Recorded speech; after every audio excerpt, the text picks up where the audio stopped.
তো এই যে বাজারে গেছিলাম, ট্যাংরা মাছ আনলাম। দেখুন একটু বড় বড় ট্যাংরা, কাশি মাছ আনা হয়েছে, চিংড়ি মাছ, আর এটা হচ্ছে হিলন মাছ না,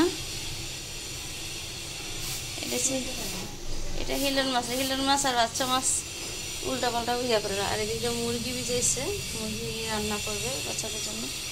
আর এদিক দিয়ে ভাবি চাল বাঁচতেছে, চালে নাকি পোকা ধরে গেছে, বুঝতেছি না কেন। ডাটা আনা হয়েছে। তো অনেক দিন পর রান্না বাড়ার ভিডিও দিইনি আপনাদের মাঝে। তো জানেনই তো, একটু ঝামেলায় ছিলাম। তো নূরবাবু আর ঘরে অনেক মানুষ অসুস্থ ছিল, আব্বা। এদিক দিয়ে কালকে আমরা আনছে, দেখেন কেমন ইয়ে আছে, পোকা দেখতেছেন মাছি। তা আমরা এগুলো ভর্তা বানাবে। আর ওদিক দিয়ে রান্না বসাই দিছে,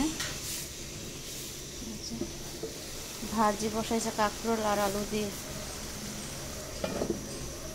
আর মাসকালের ডাল রান্না করবে। আসসালামু আলাইকুম, আপনারা সবাই কেমন আছেন? আলহামদুলিল্লাহ, আমি চলে আসলাম প্রতিদিনের মতন আরেকটা ব্লগ নিয়ে। তো আজকে ব্লগটা রান্নাঘরের থেকে শুরু করে দিছি। তো বাজারে গেছিলাম, বাজার থেকে কিছু মাছ আনলাম। তো মাছ শেষ হয়ে গেছে, বাজারে মাছই পাওয়া যায় না, এখন বর্ষার সিজন না, তো মাছই পাওয়া যাচ্ছে না। তো আজকে বাচ্চাদের জন্য মুরগি রান্না করবে, আর আমাদের জন্য যে কোনো একটা মাছ রান্না করবে। তো কী রান্না করবো অবশ্যই আপনাদের সাথে শেয়ার করব। আর ভাবি চাল বাঁচতেছে, চালে পোকা ধরে গেছে। আমার মনে হয় যে এতদিন বৃষ্টি হয়েছে, বৃষ্টির কারণে নাকি পোকা ধরছে নাকি বাঁচতেছে। তো বাইরে গেছিলাম, প্রচুর গরম, গরমের জন্য খুবই খারাপ লাগতেছে। তো এখনও নাস্তা খাইনি, নাস্তা খাবো। তো এই যে দিক দিয়ে কমলা পাশছে, সব কাজগুলো করতেছে। তো ঘরটা কেমন এলোমেলো করছে দেখেন, সোফা সব কিছু এগুলো সব সরাইয়া মুছবে। তো কয়েকদিন পর পরে এগুলো সরাসরি মোছামুছি করে। তো শুধু শুধু ফ্যানটা ছেড়ে দিয়েছে। আর বাইরে গেলেই ফ্রিজের কাপড়ও উঠাইছে। তো নূরবাবুর জন্য কেক আনছি, এই যে নূরবাবু কেকটা খায়। একটা বেড়াস আনলাম আমার জন্য, আর পেঁপে আনছি। এই পেঁপেটার দাম 200 টাকা। দেখেন দেখেন, শক্ত পেঁপে। তো বাহিরে গেলে যে যার থেকে কলা আনি, তো ভাই ভালো কলা হলে দিয়ে দেয়, তারপর নিয়ে যান। তার এই কলাটা খাই, মিষ্টি না, তো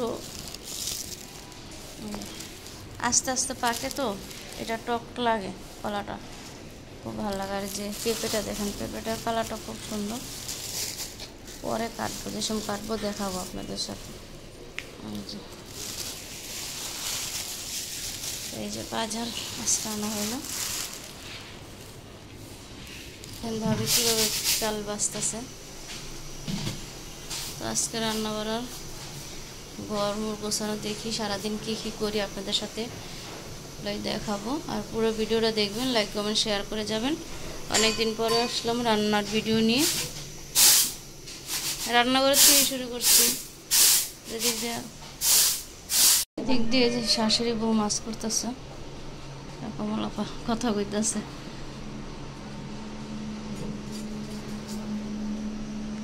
তাজা না ট্যাংরা মাছটি?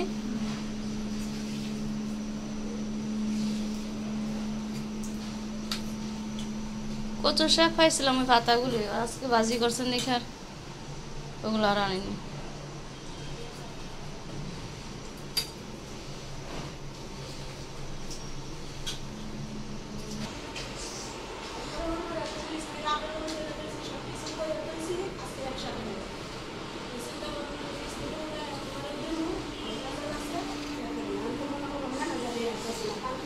বাবু এখনো ঘুমাচ্ছে, দেখছেন এই যে কেমন ঘুম পাগলে।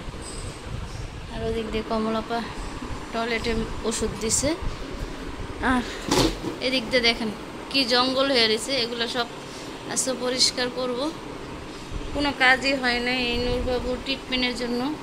তো কমলাভ নূরবাবু ট্রিটমেন্টের এগুলো কাগজ পর ধুইতে ধুইতে আরও ইয়ে হয়ে গেছে, আর ট্রিটমেন্ট শেষ আর এমন ইয়া নেই।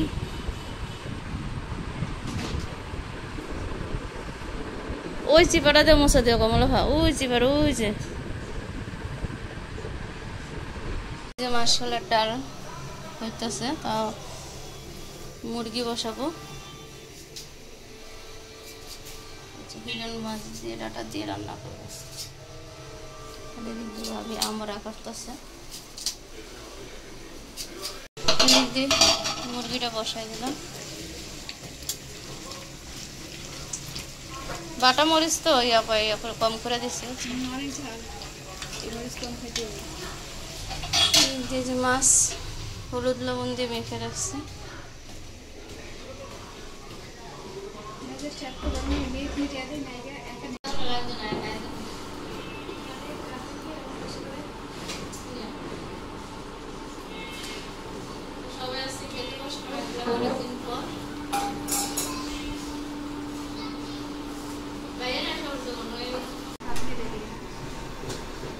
তো আব্বা খেয়ে চলে গেছে, এখন আমরা বসছি খেতে দুপুরে।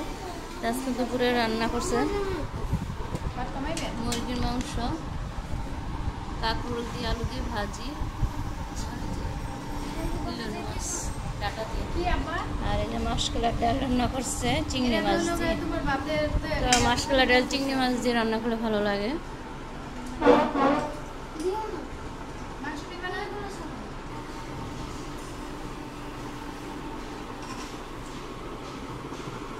তো ভাইয়া ডায়াবেটিসের ওষুধ খাইছে, ডায়াবেটিস বাড়তি।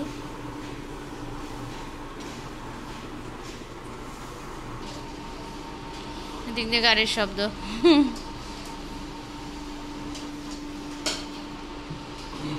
তো ভাইয়া চলে আসছে খাওয়ার জন্য।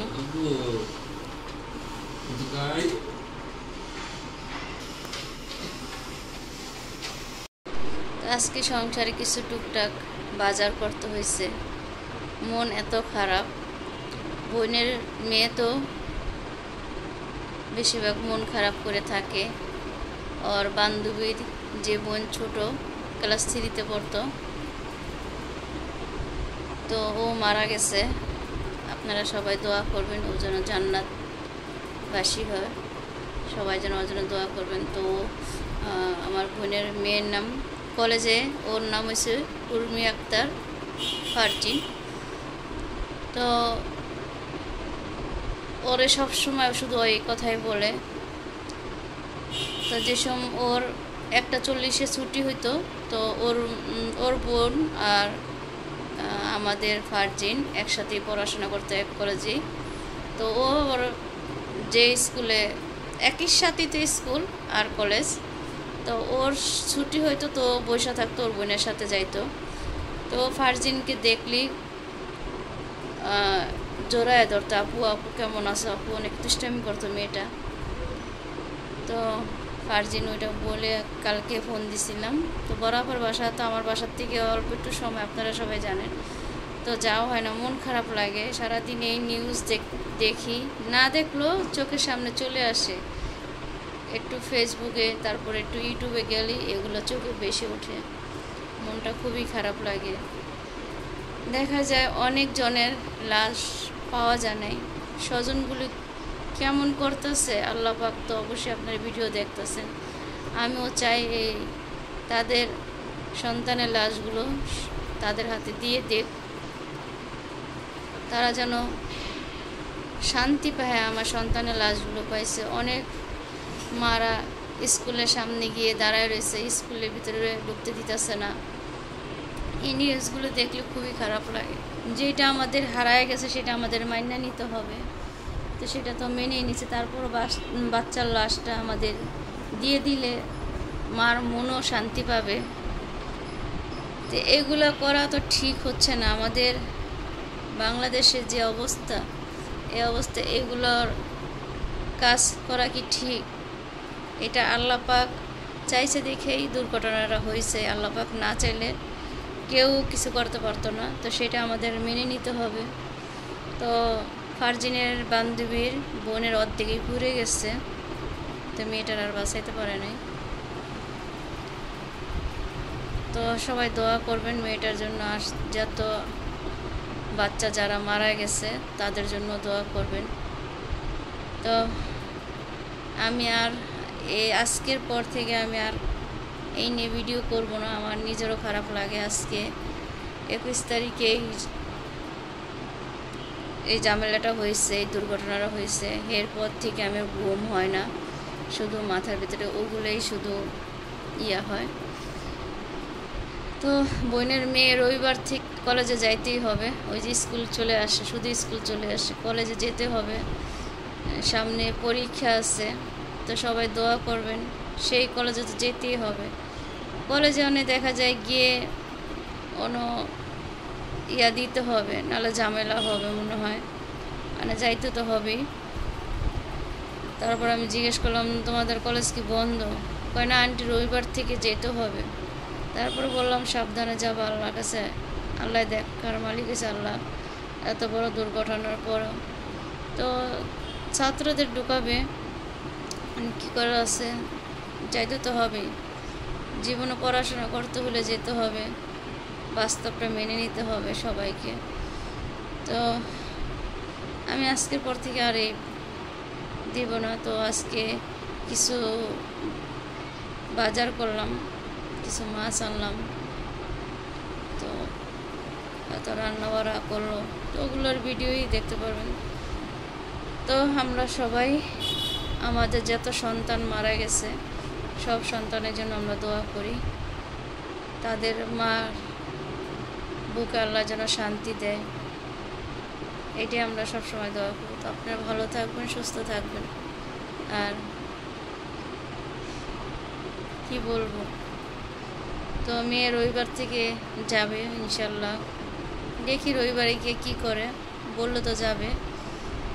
তো আমাদের ফারজিনের জন্য দোয়া করবেন, তো সবাই ওর বিপদ আপদ যেন দূর হয়ে যায়। তো ভালো থাকবেন, সুস্থ থাকবেন, আমাদের জন্য দোয়া করবেন। আল্লাহ হাফেজ, আসসালামু আলাইকুম।